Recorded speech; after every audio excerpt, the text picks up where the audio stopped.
Hello everyone, it's good to have you guys here. Today we're going to talk about more very important common topic. When we talk about the modern application security and the deployment, one of the most critical flow to understand is how the single page application, SPA, communicates with your identity provider, like Auth0 in my case, and then security interacts with the backend API. So let's break down step by step, and let's figure out what's going on here. So the SPA application is a front-end application running in your browser. It doesn't have and store the sensitive credential directly. Instead of it relies on the secure identity provider. So when a user wants to log in, the SPA redirects to the Auth0. Some identity provider has own standalone single singing on page. So what is Auth0? Auth0 is the identity provider, handles the heavy lifting of authentication. The user enters their credential, Auth0 verifies them, and then issues an access token. This token is a JWT token. It's a compact signed piece of data that provides the user identity and permissions. So if we take a look deeply on the JWT token structure, we have like a separate the three parts: header, payload, signature. So the header contains the metadata, including the singing algorithm payloads. Here is the important stuff. There is a claims, who is the user, where can he access, when the token expires, what kind of like a permission he have, and etc. Where the token has been created, and if there is any kind of user ID that is represented inside a token. The signature is a cryptographic proof that the token hasn't been tampered with. So inside the claims, we get like a subject, which is like a user ID, audience, which is saying that the API token meant for, and expiration, which is like a timestamp expiration of the token. In the backend API, check this signature before trusting the token. So what is doing like our backend? Backend resource, once the SPA has the access token, it attached it into the request and with the header of authorization mirror the token. So when this request reach our API, it validates the token with Auth0. If valid, the API responds with the request data, such as a get product. So why this flow is matter? I would say security. Credentials are never like exposed in the SPA application directly. Tokens are like a short-lived and very variable. So scalability. You can provision your Auth0 provider with the Terraform. It means that you can provision identity structure across the dev, staging, and different environments constantly. Automation. With the Terraform, identity becomes part of your infrastructure as a code pipeline, versioned, repeatable, and auditable. And the excellence in deployment. This flow ensures that when you push to the production, identity and access token already aligned, reduced errors, and increasing reliability. So what you need to understand, this like a flow is very important, common in any kind of like a situation. So by mastering this, you can be confidently say, we don't just deploy app, we deploy security production ready system with excellence. Okay, I have some kind of examples I would like to you present, guys. So let's take a look. So basically what I have, I just set up the core for my UI. It's very important since you are running on locally. You need to be sure that BFF, backend for front end and backend for front end, it's open for your API for your UI. It means that the cores are not blocking the request. Next, I have set up the authentication. Basically, I'm saying I'm gonna use JSON. So this is very important. And the next part, I'm saying JWT section configured with the authority and audience. Those two are very important because here the incoming request with the token will be like verified by the Auth0. So yeah, this is the simple like configuration. I have like a entity in the memory. I have like my DB context. I have like a 2 main points. It's very important. I have like a get and I have like a post. And I have my UI. Let me just present my UI. Here's my front end. So basically, there's not much to say. The front end here is just a tailwind, just a simple configuration. what we need to take a look deeply is like where the SPA client has been properly set up in the Auth0 configuration is here. We need to define the domain and the client ID. The client ID represents the Auth0 resources which has been created, and the audience is saying like where I should go with this user. Let's run our API and let's run our UI to test it, how it's working. Before we run, I forget to say, in the API, we need to configure also Auth0 domain and the audience. Here is my configuration. It's very simple. It reflects the configuration in my Auth0, basically. So here I have my backend application. Here I have my SPA application. And this is what you need. And also I create a user in Auth0, basically manually. So I will authorize with the user in the UI. Then the Auth0 will grant me access token, which I will use to access the API. So let's run the UI now and let's see how it's work. Okay, I'm gonna serve it on localhost 5500, so it should soon start. Here we have like a typical issues. So we don't have access to the API because we are not authorized. And what you see here like is sign in now. Once I have clicked it now, it will open the login page provided by the Auth0. Boom, we are here. Now I'm going to use my user, which already exists in my Auth0 provider, and I'm going to log in. I'm going to open the develop tool to investigate what kind of token we will create. Let's go here. So I am being authorized now, and under the hood, I'm using token to get access to my API and get the list of the products. You see? Okay, let's take a look on our token. So this token has been created already. Let's take a look what kind of like data we have in token. Okay, so we have like three parts. We have a header, payload, and signature. I did explain everything, but here's the most important part. Issuers, it means that who created this this token. It means that this token has been provided and created by my identity provider, which is basically here. So if I enter on my application, such as in the product, you will see that there's a domain which represents the issuer.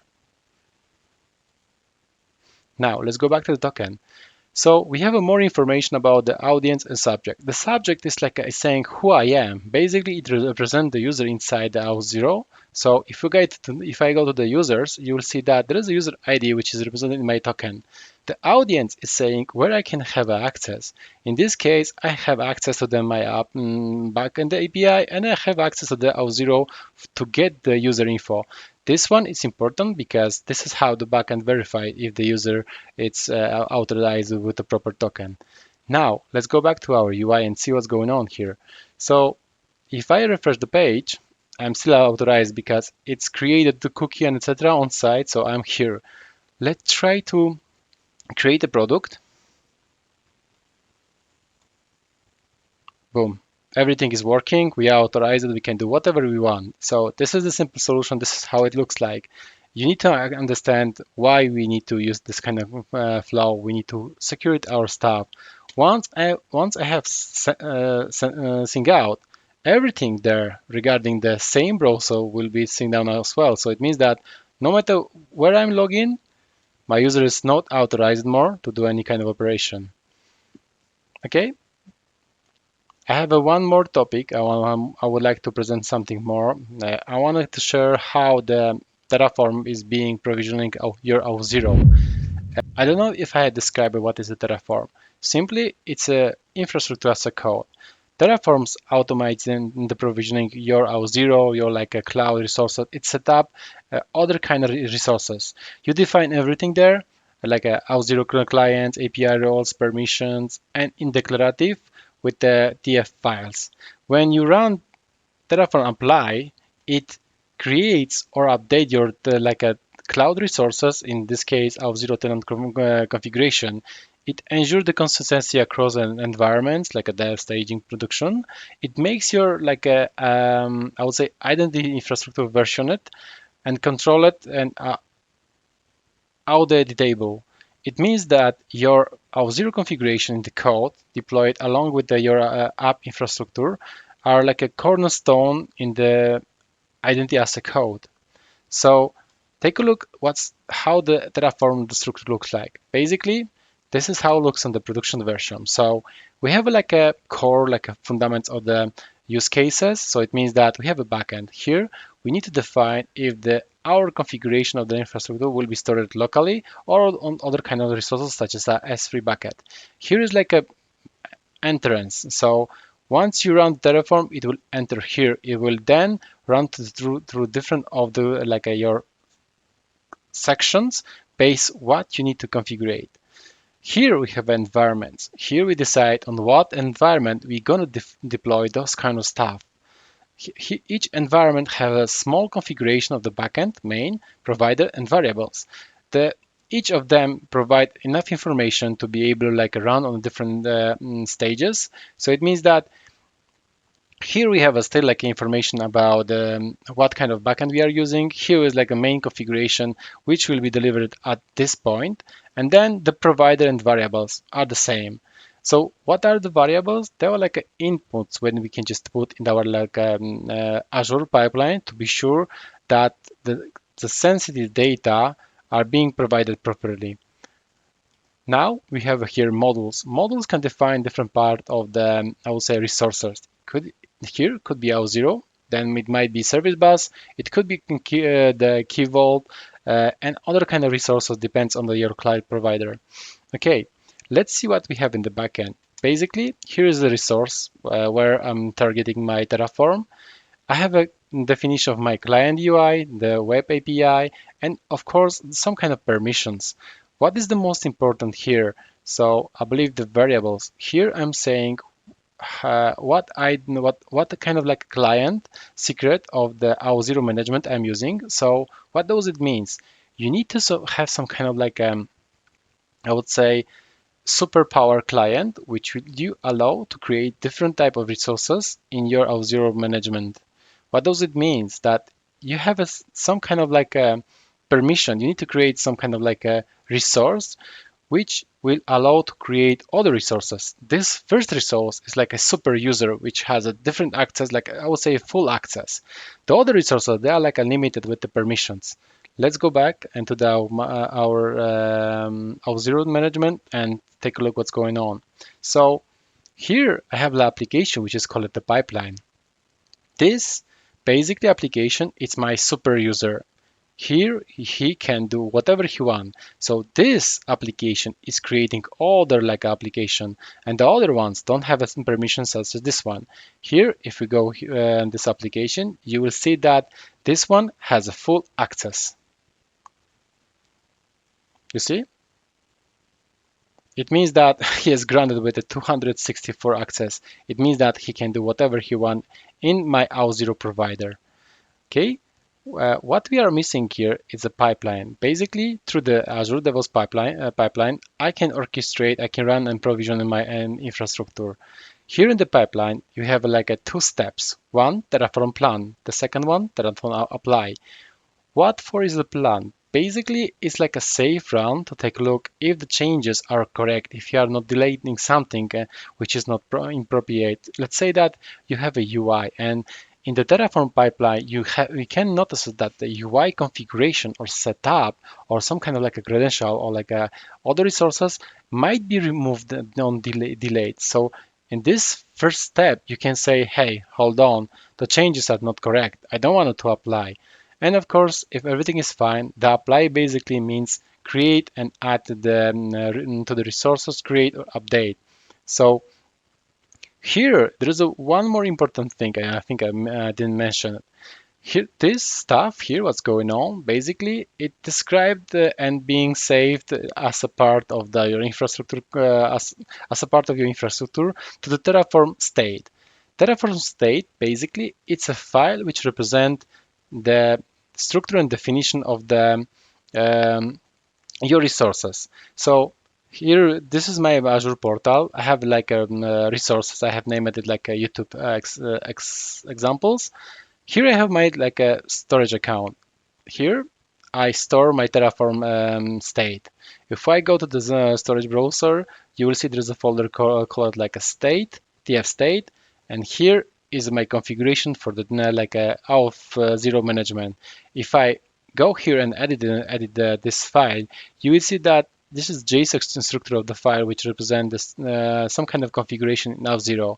If we go downstairs, you see there's a resource, and basically in this resource you have configuration, any kind of application in Auth0.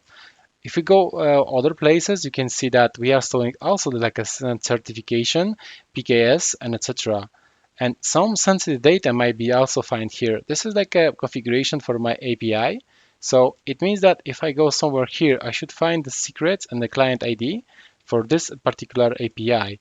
So bear with me. Yes. So this is the configuration of my Auth0 client credential. Here, like this is the, I think this is the a UI configuration. Here is like a client ID, client secret. Okay, I believe that's all. I hope you enjoy it. Like, subscribe, follow up for more. Let me know what you think, please. Thank you.